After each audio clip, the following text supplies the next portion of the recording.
नमस्कार, education India पर आपका एक बार फिर से स्वागत है। अभी हम इस वीडियो में बात करने जा रहे हैं Maharashtra state electricity transmission cooperative limited की भर्ती के बारे में। आपको इस वीडियो में बताएंगे कि किस प्रकार से आपको महाट्रांस को भर्ती का ऑनलाइन फॉर्म भरना है। आपको बता दें, वेरियस पोस्ट पर यह वैकेंसी निकाली गई है। इस वीडियो में हम आपको ऑनलाइन आवेदन की पूरी प्रक्रिया बताएंगे, इसीलिए आप इस वीडियो को ध्यान से पूरा जरूर देखिएगा। लेकिन उससे पहले आपसे छोटी सी रिक्वेस्ट है, आप इस वीडियो को लाइक और शेयर कर दें और साथ ही ऐसे ही वीडियोस देखने के लिए बिना किसी देरी के चैनल को भी सब्सक्राइब करके बेल आइकन को दबा दें। अब आइए वीडियो में हम आगे बढ़ते हैं और आपको बताते हैं कि किस प्रकार से आपको महाट्रांस को वेरियस पोस्ट का ऑनलाइन आवेदन करना है। तो आपको बता दें, ऑनलाइन आवेदन करने के लिए हमने educationindialive.com पर डायरेक्ट लिंक दे दिया है। साथ ही हमने इस वैकेंसी की पूरी जानकारी भी दे दी है। तो आपको क्या करना है, आपको educationindialive.com पर आ जाना है। उसके बाद यहाँ पर आपको महाट्रांस को रिक्रूटमेंट 2023 देखने को मिल जाएगा। उस पोस्ट को ओपन करेंगे तो आपको इस वैकेंसी के बारे में पूरी डिटेल देखने को मिल जाएगी। आपको बता दें, कुल 2541 पदों पर यह वैकेंसी निकाली गई है। इसमें electrical assistant, senior technician, technician 1 और टेक्नीशियन 2 के जो है पोस्ट है, इसमें आप आवेदन कर सकते हैं। वहीं अगर बात करें एजुकेशन क्वालिफिकेशन की, तो आपको बता दें इसमें ITI कोर्स रहने वाला है। इसके साथ ही NCVT 2 ईयर कोर्स भी रहने वाला है। इंपोर्टेंट लिंक्स में आपको आ जाना है और उसके बाद अप्लाई ऑनलाइन के सामने लिखे हुए क्लिक हियर पर क्लिक कर देना है। अब कुछ इस प्रकार से आपके सामने एक पेज ओपन होगा। यहाँ पर आपको click here for new registration पर क्लिक करना है। उसके बाद यहाँ पर मांगी गई सारी जानकारी आप भरेंगे। सबसे पहले यहाँ पर आपको फर्स्ट नेम फिल करना है, जो भी आपका नाम है यहाँ पर आप फिल कर देंगे। उसके बाद यहाँ पर आप फर्स्ट नेम को कंफर्म करेंगे। यहाँ पर आप मिडिल नेम भरेंगे, उसे भी आप कंफर्म करेंगे। उसके बाद लास्ट नेम भरेंगे और उसे भी यहाँ पर आप कंफर्म करेंगे। आपको जो है यहाँ पर फर्स्ट नेम भरना अनिवार्य है, मिडिल नेम और लास्ट नेम भरना अनिवार्य नहीं है। फुल नेम यहाँ पर आपको अपने आप यहाँ दिखा दिया जाएगा। आपका जो भी यहाँ पर आप फिल करेंगे वो दिखा दिया जाएगा। उसके बाद आपको नीचे आना है और यहाँ पर मोबाइल नंबर फिल करेंगे। उसके बाद यहाँ पर आप मोबाइल नंबर को कंफर्म कर लेंगे। यहाँ पर आपको अल्टरनेटिव मोबाइल नंबर देने की कोई आवश्यकता नहीं है, अगर आप चाहे तो दे सकते हैं। उसके बाद यहाँ पर आपको नीचे आना है और ईमेल ID फिल कर देनी है। @ के बाद यहाँ डोमेन नेम आपको देखने को मिल जाएगा, तो @ और डोमेन यहाँ पर आपको लिखने की आवश्यकता नहीं है। उसके बाद यहाँ पर आप अपनी कंफर्म करेंगे ईमेल ID को पूरी तरीके से लिखेंगे, जिसमें आप @gmail.com भी लिखेंगे या फिर कोई अन्य डोमेन है तो वो भी आप यहाँ पर लिखेंगे। उसके बाद आपको नीचे आना है और यहाँ पर इस कैप्चा कोड को एज इट इज इस बॉक्स के अंदर फिल कर देना है और फिर आपको सेव एंड नेक्स्ट पर क्लिक कर देना है। अब आपके सामने कुछ इस प्रकार से फोटो एंड सिग्नेचर का एक पेज आ जाएगा। सबसे पहले यहाँ पर आप क्या करेंगे, अपना फोटो अपलोड करेंगे। फोटो की साइज 20 KB से लेकर 50 KB तक रह सकती है। तो आप चूज फाइल पर क्लिक करेंगे और अपलोड कर देंगे। उसके बाद यहाँ पर I confirm that this is my valid photo and also agree to above mentioned note, इस पर आपको टिक कर देना है। उसके बाद आपको क्या करना है, उसके बाद आपको सिग्नेचर को अपलोड करना है। सिग्नेचर की साइज जो है वो 10 से 20 KB के बीच में होनी चाहिए। तो यहाँ पर आप चूज फाइल पर क्लिक करेंगे और उसके बाद सिग्नेचर को अपलोड करेंगे। यहाँ पर आप टिक करेंगे और नेक्स्ट पर क्लिक करेंगे। अब आपके सामने कुछ इस प्रकार से एक पेज आएगा। सबसे पहले यहाँ पर बेसिक डिटेल का पेज है, तो आपको क्या करना है, यहाँ पर एडवर्टाइजमेंट नंबर में से सेलेक्ट कर लेना है। अगर आप इलेक्ट्रीशियन टेक्नीशियन के लिए फॉर्म भर रहे हैं तो आपको 09/2023 सेलेक्ट करना है और आप अगर अन्य पोस्ट के लिए फॉर्म भर रहे हैं तो 08/2023 सेलेक्ट करना है। उसके बाद यहाँ सेलेक्ट पर क्लिक करेंगे और यहाँ से जो है पोस्ट सेलेक्ट कर लेंगे। उसके बाद यहाँ जोन प्रेफरेंस के अंदर आप जोन की प्रेफरेंस अपने अनुसार दे देंगे। जिस जोन की भी प्रेफरेंस आप देना चाहते हैं वो अपने हिसाब से यहाँ पर आप दे देंगे। उसके बाद यहाँ डोमिसाइल ऑफ महाराष्ट्र स्टेट में आपको बताना है कि आप जो है महाराष्ट्र स्टेट के डोमिसाइल हैं या फिर नहीं। यहाँ पर आपको यस और नो में जवाब देना होगा। उसके बाद यहाँ आपको नीचे आना है और कैटेगरी ऑफ कैंडिडेट में अपनी कैटेगरी को सेलेक्ट कर लेना है। जो भी आपकी कैटेगरी है उसे यहाँ से आप सेलेक्ट कर लेंगे। उसके बाद यहाँ पर आपको अप्लाइड अंडर विच कैटेगरी में भी उसी कैटेगरी को सेलेक्ट कर लेना है। उसके बाद यहाँ पर आप अपनी कास्ट लिख देंगे। जो भी आपकी कास्ट है उसे यहाँ पर आप लिखेंगे। अगर आप जो है पर्सन है जिसकी 40% से ज़्यादा डिसेबिलिटी है तो आप यहाँ यस करेंगे और यहाँ पर जो बाकी जानकारी मांगी गई है उसे आप फिल कर देंगे।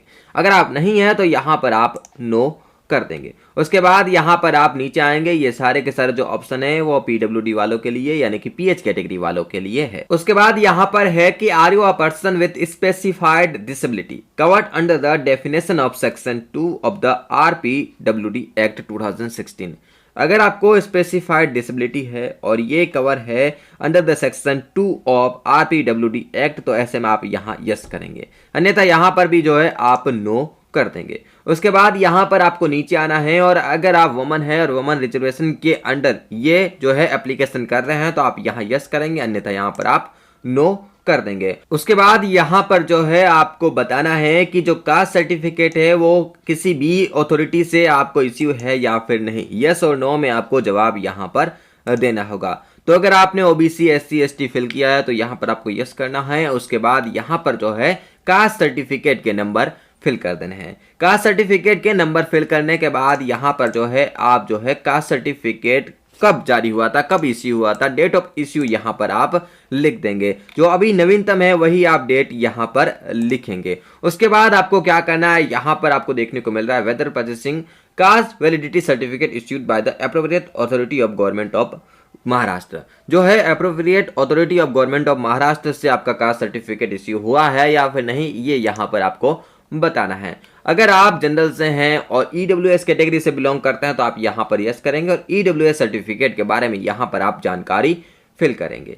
अगर आप OBC से हैं तो यहाँ पर आपको क्रीमी लेयर और नॉन क्रीमी लेयर के बारे में जानकारी देनी होगी। ऐसे में यहाँ पर जो है आपको बताना है कि वेदर परचेसिंग जो recent non creamy layer certificate issued by the competent authority of government of Maharashtra. अगर आप नॉन क्रीमी लेयर का जो आपके पास सर्टिफिकेट है, लेटेस्ट सर्टिफिकेट होना चाहिए, तो यहाँ पर आप यस करेंगे। उसके बाद NCL सर्टिफिकेट यानी कि नॉन क्रीमी लेयर सर्टिफिकेट के बारे में जानकारी फिल करेंगे, जिसमें सबसे पहले आप नंबर यहाँ पर देंगे। उसके बाद यहाँ पर आप जो है NCL सर्टिफिकेट की जो है डेट देंगे। उसके बाद आपको नीचे आना है। अगर आप एक्स सर्विसमैन है तो यहाँ पर आप यस करेंगे और एक्स सर्विसमैन के बारे में यहाँ पर डिटेल देंगे, जिसमें आप पीरियड ऑफ सर्विस बताएंगे। अगर आप नहीं है तो यहाँ पर आप नो पर टिक कर देंगे। उसके बाद है are you a project affected person.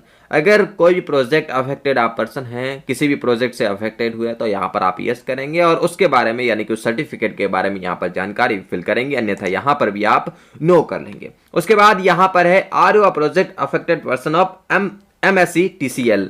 अगर है तो यहां पर आपको क्या करना है, यस करना है, अन्यथा यहां पर भी आपको नो कर लेना है। उसके बाद यहां पर जो है अगर यस करेंगे तो यहां पर जानकारी आपको फिल करनी होगी। अगर कभी भी आप अर्थक्वेक अफेक्टेड रहे हैं तो यहां पर यस करेंगे, अन्यथा यहां पर भी आप नो कर लेंगे। और यहां पर अगर आप ऑर्फन चाइल्ड है यानी कि अनाथ चाइल्ड है तो यहां पर आप यस करेंगे, अन्यथा यहां पर भी आप नो ही करेंगे। उसके बाद एक बार फिर से आप नीचे आएंगे और अगर आप एक स्पोर्ट्स पर्सन है तो आप यहां यस करेंगे, अन्यथा यहां पर आप नो कर लेंगे। उसके बाद एक बार फिर से आपको यहां नीचे आना है और आर यू डिपार्टमेंटल कैंडिडेट। अगर आप एम्प्लॉय है MSc TCL के तो यहां पर आप यस करेंगे, अन्यथा यहां पर भी आप नो करेंगे।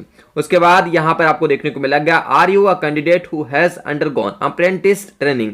अगर आप अप्रेंटिस ट्रेनिंग MSc या MSc TCL के अंदर हुए हैं तो फिर यहां पर आप यस करेंगे, यानी कि आप अप्रेंटिसशिप के अंदर गए हैं तो आप यस करेंगे, अन्यथा यहां पर भी आप नो कर देंगे। अगर आप यहां पर यस करेंगे तो आपको ये जानकारी फिल करनी होगी। अगर आप MSc TCL के अंदर वर्क कर रहे हैं तो आप यहां पर यस करेंगे और अगर नहीं कर रहे हैं तो आप यहां पर नो कर देंगे। यस करेंगे तो यहां पर आपको जानकारी फिल करनी होगी। अब बात आती है एग्जामिनेशन सेंटर प्रेफरेंस की। तो सबसे पहले आप क्या करेंगे, यहां पर परीक्षा का केंद्र फिल करेंगे। जहां पर आप जो है प्रेफरेंस देना चाहते हैं अपने हिसाब से प्रेफरेंस दे दिएगा यहां पर, क्योंकि जो फर्स्ट, सेकंड और थर्ड प्रेफरेंस होगी इन्हीं में से आपको सेंटर मिलने वाले हैं, तो यहां पर आप ध्यान से प्रेफरेंस को दीजिएगा। उसके बाद पर्सनल डिटेल्स का सेक्शन आ जाता है। यहां पर आपको डेट ऑफ बर्थ को फिल करना होगा।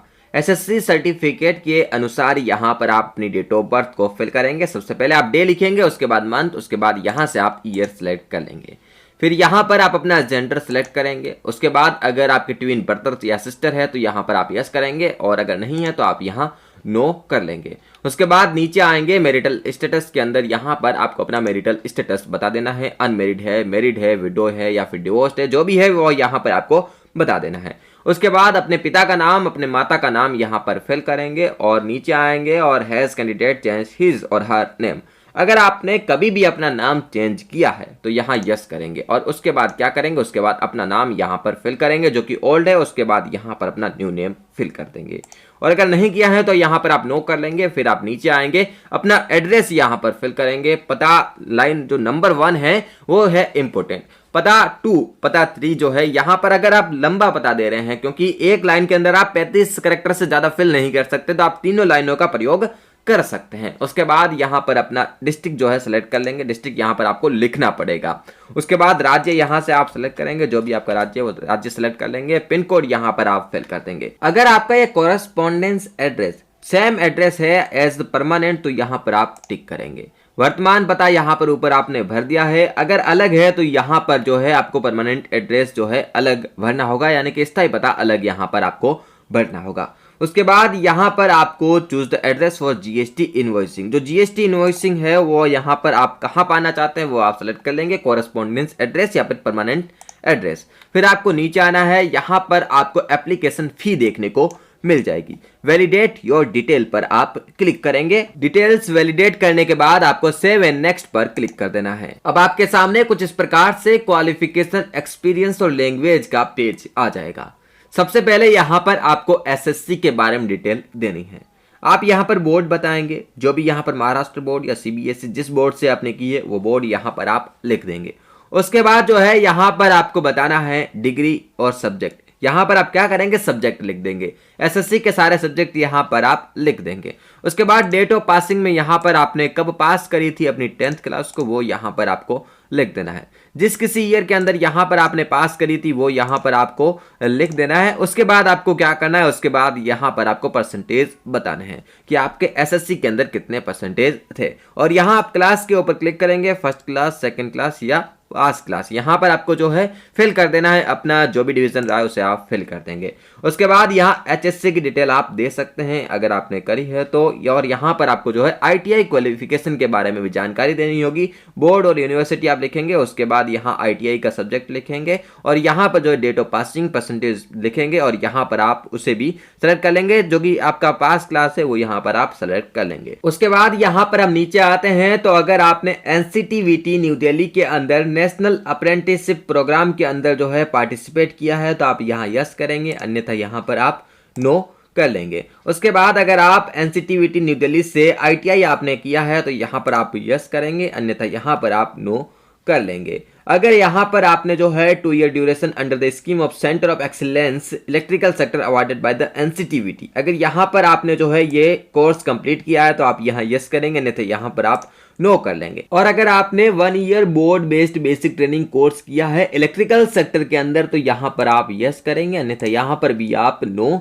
कर लेंगे। उसके बाद अगर आपने जो है ट्रेनिंग कंप्लीट करी है अपनी advanced modules for next 6 months in operation and maintenance of equipment used in HT/LT substation and cable joining modules after BBBT, अगर आपने ट्रिपल BT किया है और उसके बाद ये भी किया है तो आप यहाँ पर यस करेंगे, अन्यथा यहाँ पर भी आप नो कर लेंगे। वही अगर आपने जो है 6 मंथ्स की अप्रेंटिसशिप की है ट्रेड ऑफ मैकेनिक के अंदर तो यहाँ पर आप यस करेंगे, अन्यथा यहाँ पर भी आप नो ही करेंगे। उसके बाद आपको नीचे आना है और यहाँ पर आपको बताना है do you have a certificate of secondary school certificate examination board और recognised university showing pass of secondary school certificate examination और मैट्रिक और higher examination of university with Marathi language. अगर आपने जो है यहाँ पर सेकेंडरी पास करी है मराठी लैंग्वेज के साथ तो यहाँ पर आप यस कर देंगे। उसके बाद यहाँ पर आपको जो है नीचे आना है do you have certificate stating that the candidate can read, right और speak Marathi language.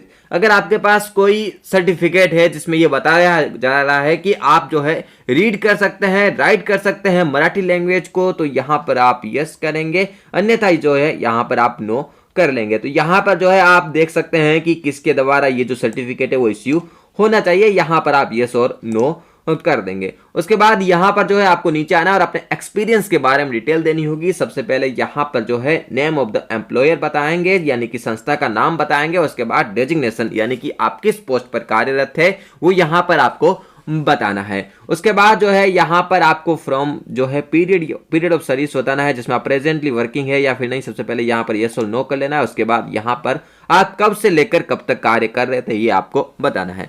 Nature of duties बता देना है, क्या नेचर था, इलेक्ट्रिशियन था या क्या था, ये यहाँ पर आपको लिख देना है। रीजन ऑफ लिविंग यानी कि उस सेवा को आपने क्यों छोड़ दिया, इसमें आप कुछ भी लिख सकते हैं जिस कारण से आपने छोड़ा, कि आपको कोई दूसरी जॉब चाहिए थी या फिर आप जो है बेटर फ्यूचर के लिए जा रहे थे, तो यहाँ पर आपको लिखना होगा। उसके बाद कितने ईयर्स का एक्सपीरियंस है वो यहाँ पर आपको देखने को मिल जाएगा। जो भी यहाँ पर फ्रॉम से लेकर टू तक आप डेट डालेंगे तो यहाँ पर खुद ब खुद डेट देखने को मिल जाएगी। उसके बाद ये तो एक हो गया आपका एक्सपीरियंस। उसके अलावा भी कोई एक्सपीरियंस है तो आप ऐड मोर पर क्लिक करके जो है एक्सपीरियंस को ऐड कर सकते हैं। लैंग्वेज के अंदर आप क्या करेंगे, सबसे पहले यहाँ पर इंग्लिश लिख देंगे और इंग्लिश लिखने के बाद यहाँ पर जो है आप रीड, राइट और स्पीक तीनों पर टिक कर देंगे अगर आपको आती है तो। और यहाँ पर जो है आप मराठी भी लिखेंगे, मराठी ऊपर भी लिख सकते हैं, मराठी आपको लिखनी है, मराठी आप पहले लिख सकते हैं, उसके बाद आप यहाँ पर इंग्लिश लिख सकते हैं। वैलिडेट योर डिटेल पर क्लिक करेंगे और उसके बाद आप सेव एंड नेक्स्ट पर क्लिक करेंगे। अब आपके सामने आपके फॉर्म का पूरा प्रीव्यू आ जाएगा। यहाँ पर आप आई एग्री पर टिक करेंगे और कंप्लीट रजिस्ट्रेशन पर क्लिक करेंगे। उसके बाद आपके सामने कुछ इस प्रकार से एक पेज आएगा। यहाँ पर सबसे पहले आपको लेफ्ट थंब इंप्रेशन अपलोड करना है, यानी कि लेफ्ट हैंड के थंब का इंप्रेशन अपलोड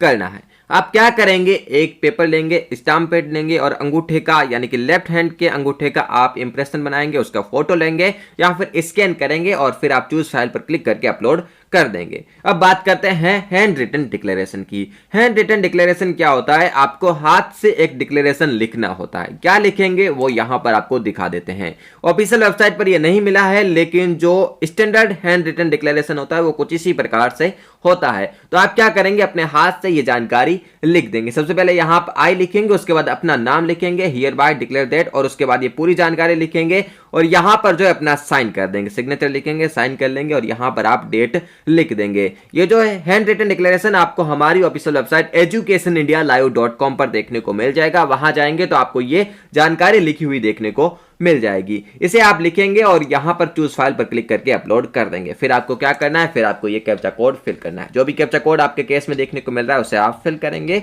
और यहां पर आप जो है नीचे आएंगे और सेव एंड नेक्स्ट पर क्लिक करेंगे। अब आपके सामने कुछ इस प्रकार से एक पेज आएगा। यहां पर आपको जो है 250 रुपए फीस देनी होगी। ऐसे में आप यहां पर ये जो कैप्चा कोड देखने को मिल रहा है उसे आप फिल करेंगे और उसके बाद आप सबमिट पर क्लिक करेंगे। सबमिट करने के बाद आपके सामने जो है यहां पर रीडायरेक्ट हो जाएगा एक बिल डेस्क पर, यानी कि एक पेमेंट के पेज पर। यहां पर आप सारी जानकारी भरेंगे, जिसमें सबसे पहले आप क्रेडिट कार्ड की इंफॉर्मेशन या फिर ये जो ही यहां पर आपको ऑप्शन देखने को मिल रहे हैं, जो भी आप मेथड सेलेक्ट करना चाहते हैं उस मेथड को आप सेलेक्ट कर लेंगे। उसके बाद उसके बारे में यहां पर आप जानकारी फिल करेंगे, मेक पेमेंट पर क्लिक करेंगे। पेमेंट करने के बाद आपका जो ऑनलाइन फॉर्म का फाइनल प्रिंट है वो आपको देखने को मिल जाएगा। प्रिंट आउट आप निकाल लेंगे। ये थी पूरी जानकारी महाट्रांसको वेरियस पोस्ट के ऑनलाइन फॉर्म को लेकर। वीडियो अगर आपको पसंद आया है तो वीडियो को आप लाइक और शेयर अवश्य करिएगा और साथ ही ऐसे ही वीडियोस देखने के लिए बिना किसी देरी के चैनल को भी सब्सक्राइब करके बेल आइकन को दबा दीजिएगा। मिलते हैं आपसे अगले वीडियो में किसी नई जानकारी।